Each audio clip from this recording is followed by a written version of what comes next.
Hey everyone, I've got my Milwaukee weed eater here. It is a pretty nice battery trimmer. Problem is, my trimmer wire keeps breaking off. Turn it over here.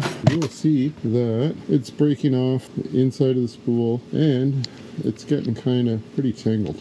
They say that you're supposed to soak your trimmer wire in water. I got a bucket of water.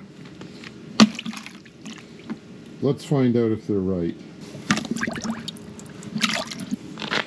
We'll leave that there till tomorrow and we'll see if it's any different. Alright, so it's been soaking in the water. Instead of tomorrow, it's a week later because I got busy doing other things. Let's load up the trimmer and see if it works any better.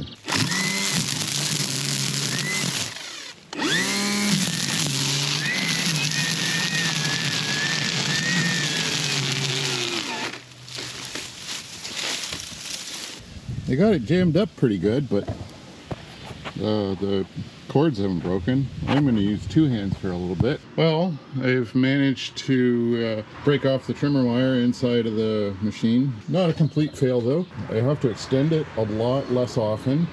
And I did a whole lot more before I had this happen again. It could just be operator error. I'm working it pretty hard. I'm going to say that this is a success. You should totally soak your trimmer wire in some water and it'll last longer and have less problems. If you enjoyed this video, or even if you didn't, I hope you'll click the like button and subscribe.